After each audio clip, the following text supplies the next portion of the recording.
everyone, welcome back. This is our third lecture on Little Women, and today we are talking about biographical influences. So in the first lecture, I discussed the basic plot structure, how the author uses an episodic plot structure, and we talked about the main characters and did a little bit of an overview of what you could expect. The second lecture, we looked more at the literary movements, both for adult literature and children's literature, and talked about how this book kind of fell into those. Next time, I'm going to be talking a little bit more about some of the themes of the book. But I wanted to give you a lecture on the biographical influences of the novel because even in the author's own time, she had fans and many readers writing to her wondering which parts were taken from her real life and who the characters were and, if these people were real. Because, as I mentioned last time, she is writing in the realist tradition where you do have a lot of scenes from common everyday life. And in fact, she did use a lot of her childhood as inspiration for the book. So we're going to break that down a tiny bit and talk about what you can look for while you read. So let's get started. There we go. So Alcott's early life. This is a picture of her home at the time and her childhood home now, which is set up as a museum. You can go and visit it. I have. It's great. You can see, even in the black and white, perhaps a little bit, things in tiny bit of maybe disrepair here. But this is the home as it stands today in Concord, Massachusetts. So she was born in 1832 and grew up in Massachusetts in an impoverished family. As a result, I don't think I have this in here further, but as a result of this, a lot of these stories are taken from her childhood, and although the book itself takes place during the Civil War, I think that it might be even a little bit more reflective of the time before the Civil War. The Civil War is happening kind of in the background, but most of the characters, outside of their father being gone, they're not as affected by it as they might have been if her childhood had been, in fact, during the Civil War. So I just kind of wanted to point that out. But at any rate, she grew up in an impoverished family. She had 3 sisters, so there were 4 sisters, just as are in the book. Her father was a transcendentalist, and he had several failed ventures, including a commune and a progressive school. Because of these failed ventures, he really placed a higher value on philosophy. I talked before about transcendentalism and what the beliefs were there. He prized that over money. And because of that, the family really did struggle. So the girls of the family did take work to help support the family as a whole. Because it left the family without much money. So at a young age, Louisa worked to help support the family. We're going to talk about different jobs that she held, but as a writer, she at first wrote very lurid, sensationalist stories for money. And at the age of 17, she published her first book, a work for children. She actually wrote it for Emerson's daughter, and that was called Flower Fables. So Emerson being, again, another leading transcendentalist at the time, their families were quite close. So we see some of these sensationalist stories kind of reflected in Jo as she starts to write, and then she's later encouraged to write about what she knows and to write stories that are a little bit more moral and less maybe less entertaining perhaps, but less fantastical. These are the Alcotts, Bronson and Abigail. Though she never formally went to school, Alcott was taught at home, so she was homeschooled, and she lived in a prestigious literary circle. So Ralph Waldo Emerson, who I mentioned before, Frederick Douglass was also a family friend who they had spoken to. They were abolitionists, so, and they believe their house may have served as a stop on the Underground Railroad, though I can't recall that at the moment as I'm speaking. But Henry David Thoreau, Nathaniel Hawthorne, all of these very prominent writers and thinkers. In addition to writing, she took work wherever she could find it. So she taught for a while. She worked as a companion. We see that in the book as well, as Joe and then Amy are companions for their Aunt Josephine. She worked as a domestic helper. She did quite a bit of sewing. She served as a nurse in a Union hospital during the Civil War. There's another set of writings that she did called Hospital Sketches. They're inspired by that work, which are quite interesting as well. If you like this book, you can take a look at those. But it really wasn't until after the war that she found some financial stability and freedom. So the first volume of Little Women, published in 1868, a couple of years after the Civil War, the publisher encouraged Alcott to keep the copyright. He felt that she would make more from the copyright of the book in long-term publishing than if she sold the book outright. It was pretty common practice at that point for an author to just sell their book to a publisher for, say, $300 or $500. And that's what she did with her Flower Fables. But she agreed to keep the copyright of Little Women, and because of that, she made quite a bit of money and was able to finally pay debts and live a little bit more comfortably. So is this book an autobiography? Here are the pictures of the sisters, Anna, Louisa, Lizzie, and May. Many critics say that the novel is a thinly veiled autobiography, or they'll say it's lightly fictionalized autobiography, or they'll call it an autobiographical novel. I don't know if I would go that far as to say that. I think that incidents and scenes from her childhood definitely informed the book and were taken from life, but the way that she arranges them, the way that she has these little moral lessons, some of the characters are not based on anyone. They are completely fiction. So it is to me, a very interesting mix. I wouldn't say that it's merely inspired, but I wouldn't go as far to say that it's an autobiographical novel either. It's kind of somewhere in the middle on that scale. But she drew inspiration from her childhood. So Anna is the model for Meg. She herself is the model for Joe.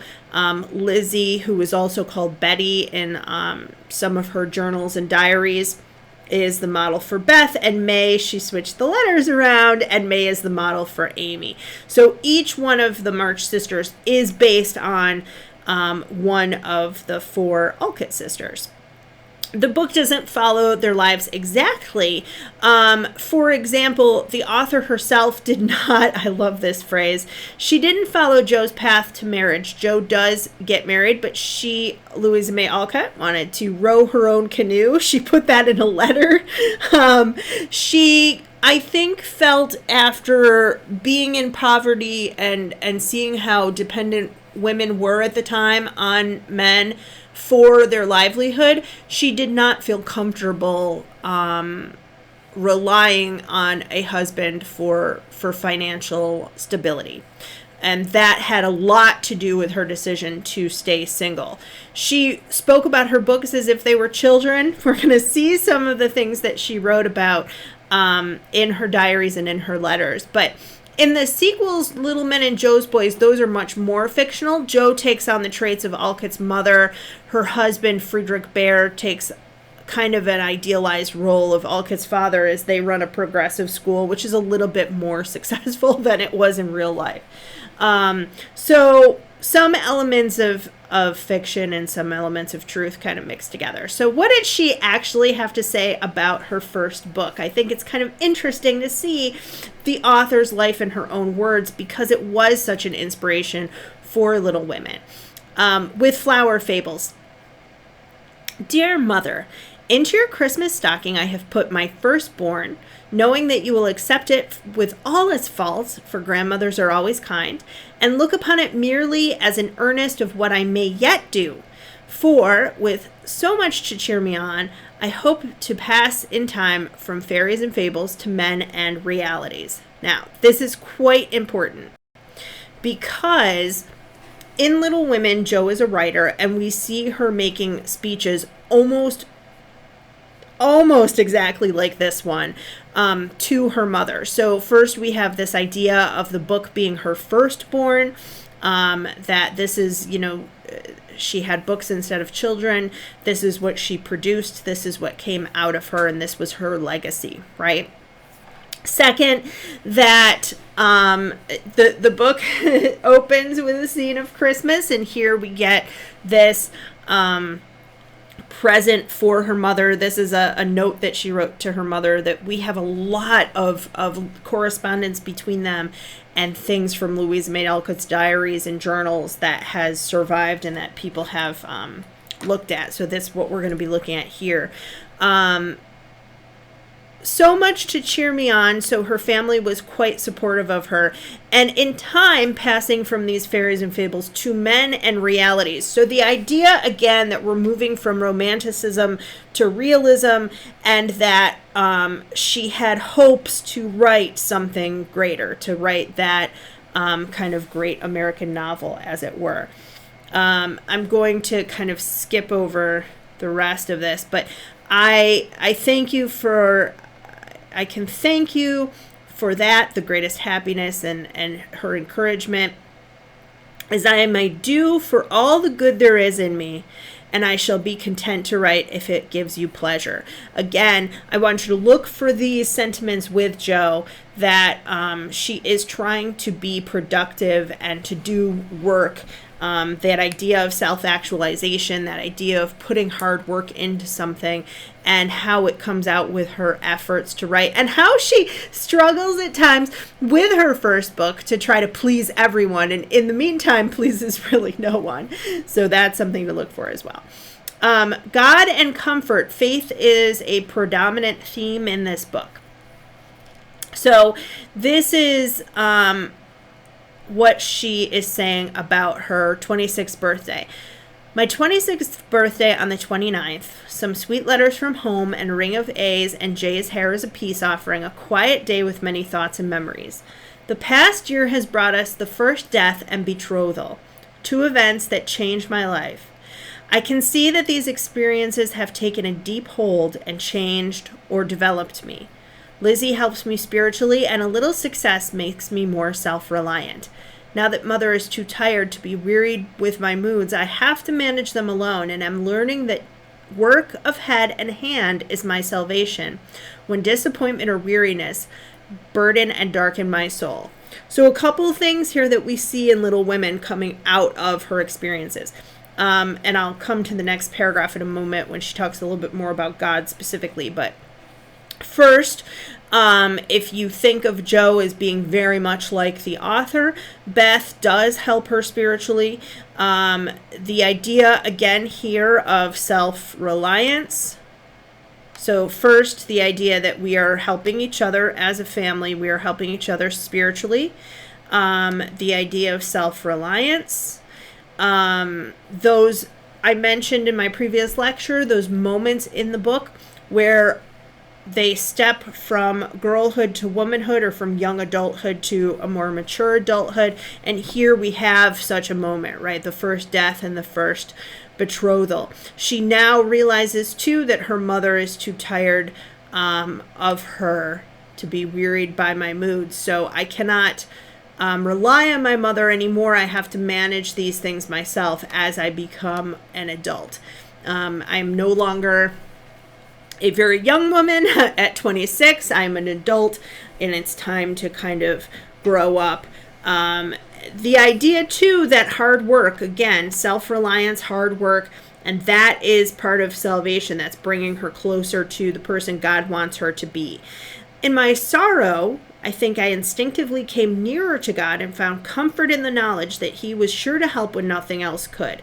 We are going to see this over and over again in this book, that God is the great comforter. They don't mention scriptures for the most part, But this book does have Christian themes and the mention of the Gospels, the little books that help them on their way. They talk about Pilgrim's Progress, which is a book I'm going to talk a little bit more about in my next lecture. So, the great grief has taught me more than a minister, and I find refuge in the Almighty friend. So again, God as a comforter, God as a friend. Then she goes on to talk about experiencing religion. So these things, very interestingly, in a very American way that I don't think other countries have quite as much. The idea of relying on God, but also self-reliance, that you almost have to meet God halfway or do your part. That hard work of head and hand, you've got to use your brain as well as your body. Hard work of head and hand and diligence. It's almost going back a couple centuries, a very puritanical idea that we work hard to show God that we appreciate the gifts that he has given us, and to improve our lives, to improve ourselves morally as well as physically. This is going to be throughout the book. So really look for the ways in which people are self-reliant and the ways in which people rely on God, and how those two things kind of are coming hand in hand.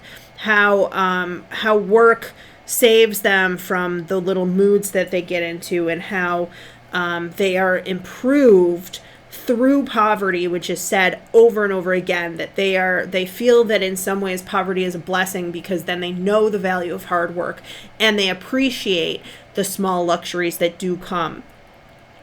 So here's what she said a little bit more about work. So school for 1 quarter, she made $50, sewing $50, and stories $20 if I am ever paid. This is early on in her writings. This is not Louisa May Alcott, but I wanted to show you kind of what a seamstress would look like at the time. So she was doing a lot to try to make it through. A lot of different things, whatever she could get paid for it. I think it's interesting she made as much from sewing as she did from school. Later on, she said, a busy and pleasant winter, though because of hard times, I do seem to be getting on a little, and that encourages me. So little encouragement by making money here and there. This is later on. This may be the same year or maybe a little bit later. Got $10 for Genevieve. Prices go up as people like the tales and ask who wrote them. Then she goes right into sewed a great deal and got very tired. 1 job for Mr. G of 12 pillowcases, 12 sheets, 6 fine cambric neckties, 2 dozen handkerchiefs, at which I had to work all one night to get them done, as they were a gift to him, and I only got $4. So she kind of began to see $10 for a short story, $4 for the sewing. Sewing won't make my fortune, but I can plan my stories while I work and scribble them down on Sundays. Very much like what we see Jo doing. She takes a role as a governess at one point so that she has more time to write. She does talk about sewing and other various things, and calls things her scribbles as she tries to improve and kind of make something of herself. But you can see again here the struggle to get by. So many of us have felt before. Her sister's marriage is another scene that is quite similar. Again, not them, but just an illustration. But a scene quite similar to that in the book. When Meg gets married, Jo struggles with this because she is a little bit more immature, and she feels like this is a piece of her childhood that is now being lost because things are changing. So here's what Louisa May Alcott said. On the 7th of April, Anna came walking into us to tell us she was engaged to John Pratt, so another sister is gone. Jay, meaning John, is a model son and brother, a true man full of fine possibilities, but so modest one does not see it at once. He is handsome, healthy, and happy, just home from the West, and so full of love he is pleasant to look at. I moaned in private over my loss and said I'd never forgive Jay for taking Anna from me, but I shall if he makes her happy, and turned to little May for my comfort. Then this is a note that she added later on. She went back into her diaries and made notes on them. So from Louisa May Alcott over 10 years later. Now that John is dead, I can truly say that we had cause to bless the day he came into our family, for we gained a son and brother, and Anna the best husband ever known. For 10 years he made her a home of little heaven of love and peace, and when he died he left her the legacy of a beautiful life and an honest name to his little sons. What I wanted to do here, not only to show that, like Joe, Louisa May Alcott really struggled with grief and almost feeling both joy and loss and kind of this bittersweet moment of her sister's marriage, but also that a lot of emphasis in this book is placed on the morality of women and what kind of people these girls can become. But there is quite a bit about what makes a good man and what does not make a good man. That various fellows in this book are looked down upon. Perhaps, for example, there's a character who Tudor, who very, very minor character. But Tudor is interesting because he has money and is well loved by society, but Joe does not care for him because he does not treat his servants well, he does not treat his sisters well, and she thinks that he plagues his mother because he spends too much money. In contrast, Meg's husband is a very hard worker. He is intelligent. He's working first as a tutor and then as he gets set up in business, which his former employer helps him to begin this business. He also, the 3 years in the middle, he's presumably serving in the war effort because he's needed there. So the idea of what it takes to be a good man, that looks are not important, being full of love is what makes you pleasant to look at, that you have kind eyes or a kind smile and a good personality, that you are someone who is going to work hard as well and make a happy home and be there as also another pillar of virtue. So I would like you to look for that too in the book, not just the morality of the women, but with Laurie, he is prone to laziness. That's his fault. He is also very kind to the girls, and he learns from them and they learn from him. So those are some things to look for in terms of the men. So what did she say about writing Little Women?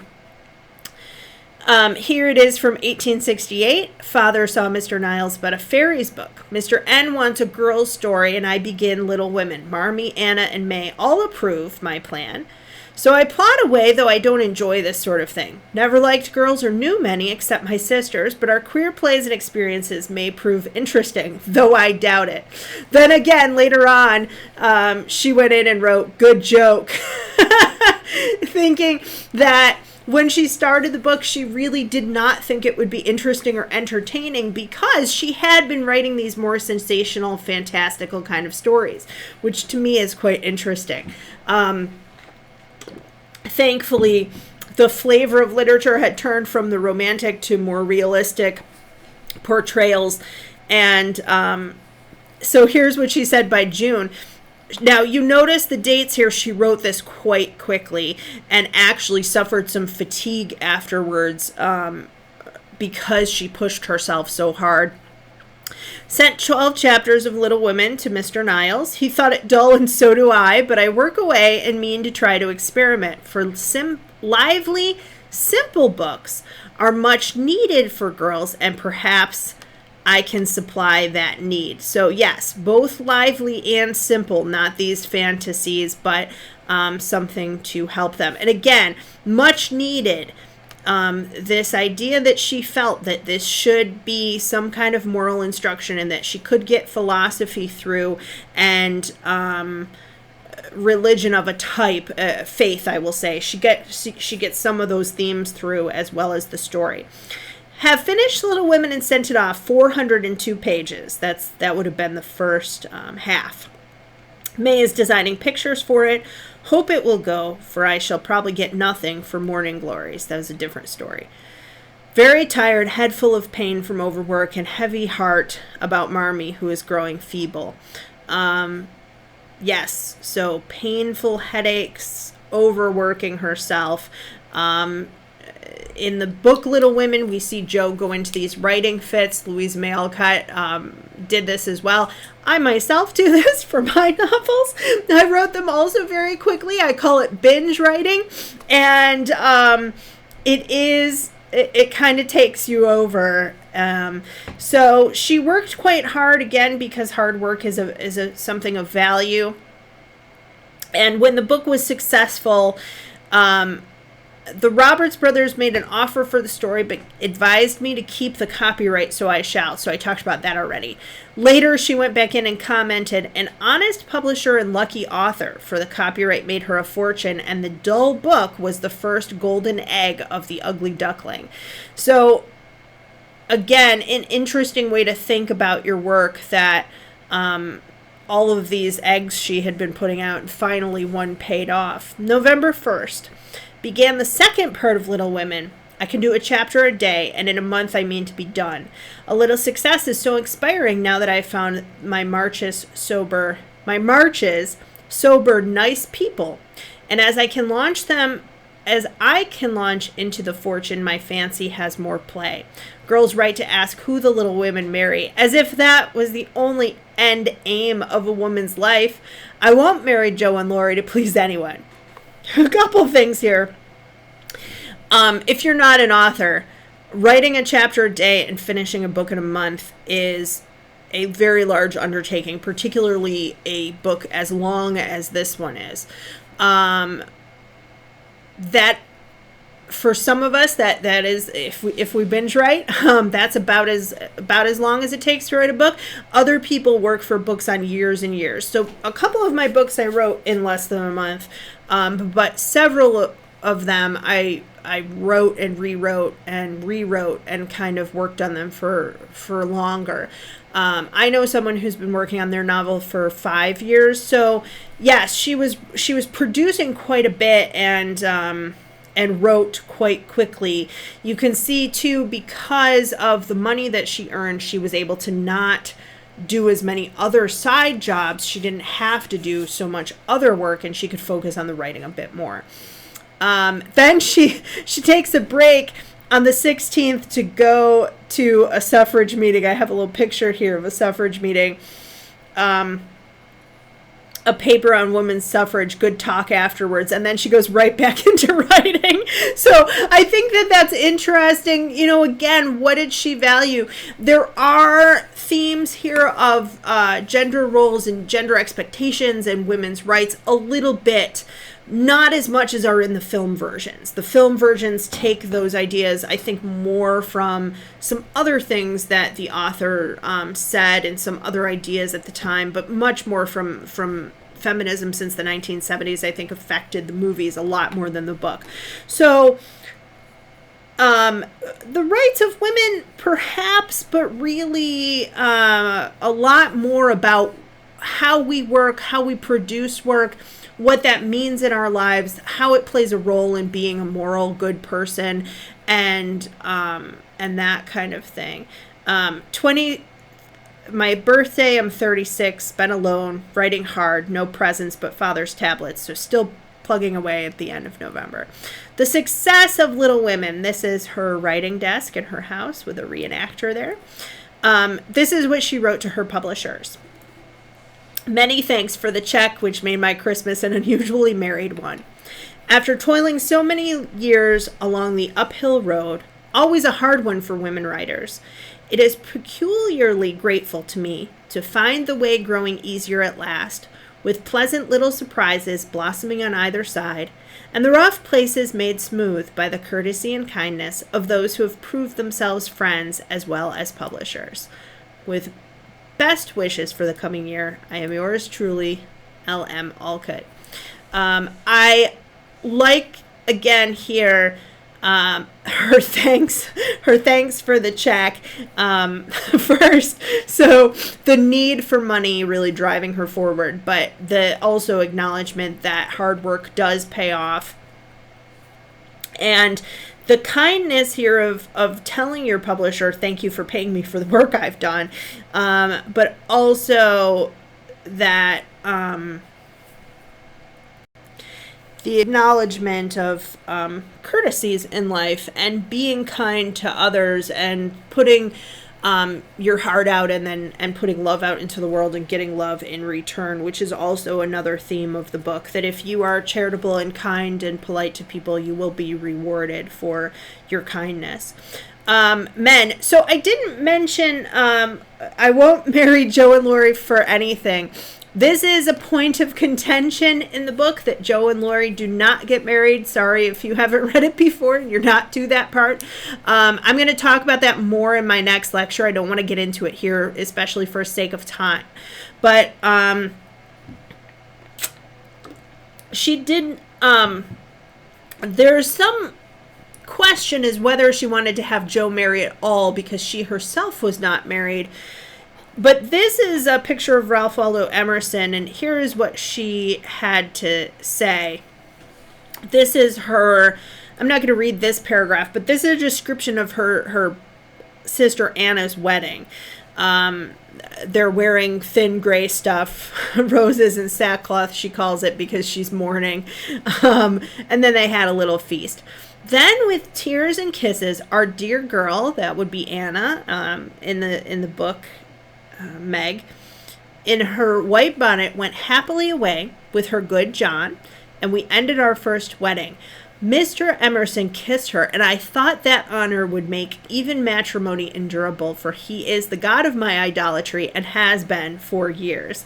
So Emerson kissed Anna probably on her cheek or forehead to congratulate her on her wedding. They were friends of the family, but she really did admire him.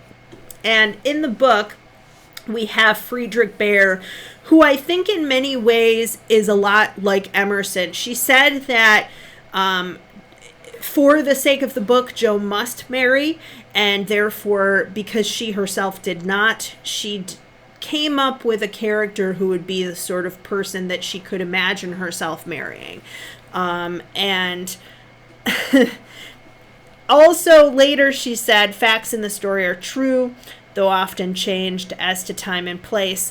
Little Women, the early plays and experiences, Joe's literary and Amy's artistic experiences, Meg's happy home, also what happened to Beth in the book. I don't want to get into that because that's a big spoiler, but what happens to Beth was taken from real life. Mr. March did not go to war, but Joe did. That's referring to Alcott's experiences as a nurse in a war hospital. Mrs. March is all true, only not half good enough. So her Marmee and the book's Marmee being very much alike. Laurie is not an American boy, though every lad I ever knew claims that he is the character. He was a Polish boy met abroad in 1865. Mr. Lawrence is my grandfather, Colonel Joseph May. Aunt March is no one. So a couple people here who are made up and fictional, a couple people taken from real life. Part of, in other places, she talks about how part of Laurie's character was based on the person who would marry her sister May. So matching them up seemed more appropriate. But I wanted to kind of introduce this and show you again what is a good man, what kind of man should people marry, and what kind of man might she have married had she chosen that life for herself. So other things to look for in the book. Oh, I forgot if I put this picture in. This is a novel called Joe and Laurie, which is a romantic retelling where they do get together. So if you're mad about them not getting together in the book, you can pick that little romance up. I think it's to me it's quite humorous because I'll talk to you more about it later. But to me, it's quite humorous. At any rate, things to look for. The ways in which each of the four girls seems like a real fleshed out character based on the real people. The ways in which each girl seems perhaps a little bit too good, serving more as a model of virtue than a real girl because of the need to help instruct the reader and to give girls a good, simple book that would be virtuous as well. Alcott called her mother the inspiration for Marmee, though Marmee was not half as good. Does Marmee seem like a real person, or does she seem more like a fictional character? I'd like you to look for some of the qualities and some of the speeches that she gives to kind of see what you think. Is she flat character, or is she round, and does she seem realistic? Alcott was influenced by the Transcendentalists I talked about last time, but also here with Emerson. So look for the ways in which the girls rely both on God and hard work to make their way through life. Alcott refused to have Jo marry Laurie, thinking that the characters were ill-suited for each other. I agree with her on that point, but a lot of people don't. She also had a great admiration for Ralph Waldo Emerson, who may have been based on, she may have based Jo's husband, Bear, on that author. So look for that. Look for how the girls find men who are suited for them and how they help the men to be better men and how in turn the men help them to be better women. That is really, I think, the key to marriage in this book, that you're picking a partner that can help you work hard and come closer to being the moral person that God wants you to be, and a person who can really do good in the world. So do you agree that Jo and Laurie would have made a good match should Alcott have given the readers what they wanted? And we'll be talking about that match a little bit more coming up, as well as what happens with Beth and some of the themes, the other themes in the book that I didn't touch on here. Thanks, everybody.